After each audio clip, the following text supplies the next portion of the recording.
Elle s'appelait Miss Tate. C'était une vieille demoiselle à l'aspect sévère.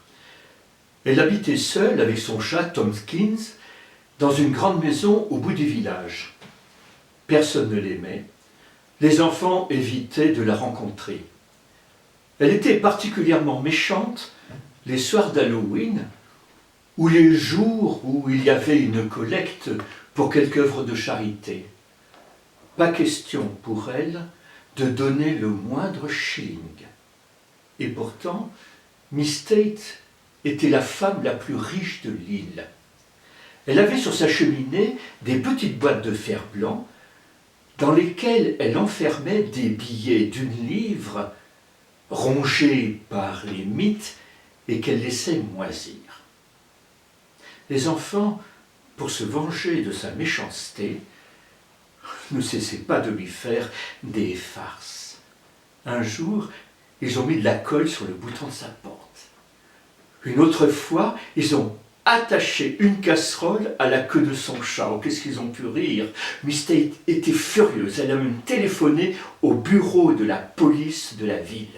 On a fait une enquête, mais sans trouver les responsables de cette plaisanterie de gamin. Un jour, Miss Tate est montée dans son grenier. Elle a trouvé la vieille canne à pommeau d'ivoire de son grand-père. Elle l'a débarrassée des araignées, de la poussière. Elle l'a frottée, elle l'a astiquée, elle l'a fait reluire. Elle est sortie sur le devant de sa porte. Elle a levé sa canne à pommeau d'ivoire. « Venez maintenant, gardement, et vous verrez de quel bois je me chauffe. » Elle est entrée dans la cuisine.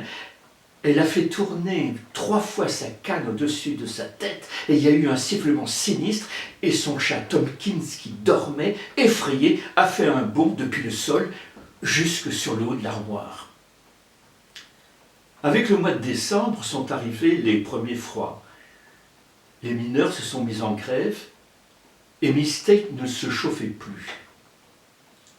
2 jours avant Noël, les enfants de l'île avaient l'habitude d'aller de maison en maison, s'arrêter devant les portes pour chanter des chants de Noël. Et pour les remercier, on leur glissait la pièce. Dès la mi-décembre, tous les enfants de l'école, après 4 heures, se sont retrouvés dans la salle de classe, autour du piano, pour répéter les Christmas carols. Tous, non. Tommy n'était pas là. Tommy, il avait une vilaine voix, il chantait faux, une vraie crécelle. Et puis il n'était pas drôle, un vrai rabat-joie. Jamais il ne participait aux farces de ses camarades. Non, Tommy n'était pas là.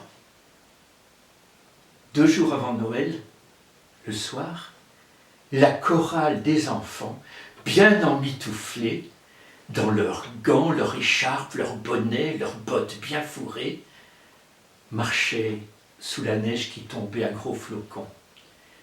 Ils se sont arrêtés devant la porte de l'auberge et là ils ont chanté un premier chant de Noël. I saw 3 ships come sailing on Christmas Day, on Christmas Day. I saw 3 ships come sailing on Christmas Day in the morning.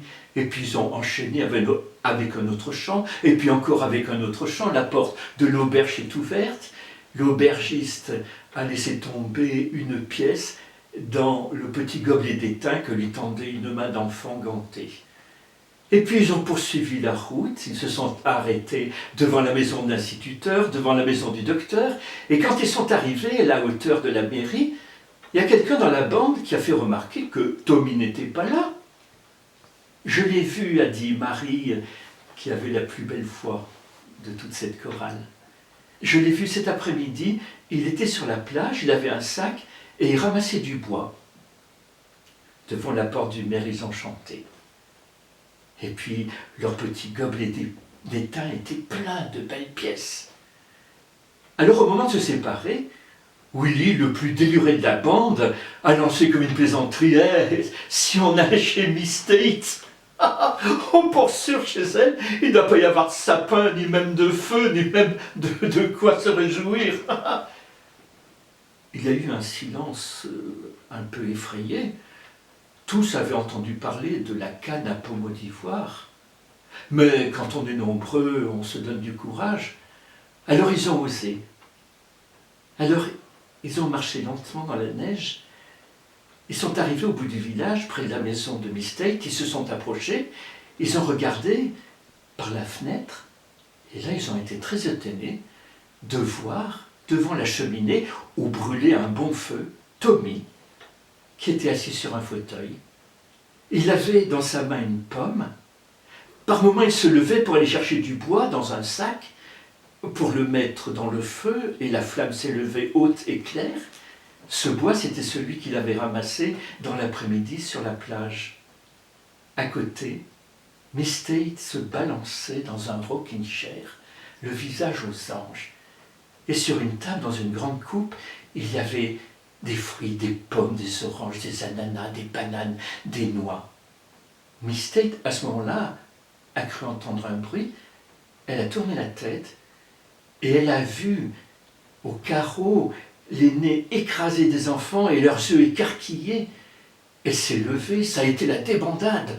Les cris, il y a Marie qui a glissé, qui s'est étalée de tout son long dans la neige. La porte s'est ouverte, Miss Tate est sortie. Elle leur a dit « Mes enfants, entrez, venez vous réchauffer. » Et puis, elle a ajouté « J'ai une pièce neuve pour chacun d'entre vous. » Tous les enfants se sont regroupés et ils ont chanté un chant de Noël. Un chant qui parlait d'hospitalité, de bonté, un chant qui parlait de lumière dans la nuit profonde. Et leur voix s'est levée vers le ciel, clair et cristalline. Ils ont suivi Miss Tate dans la maison, un peu intimidés. « Tommy, a dit Miss Tate, remets un peu de bois dans le feu. » Et puis elle s'est tournée vers les enfants. « Qui veut une orange ?»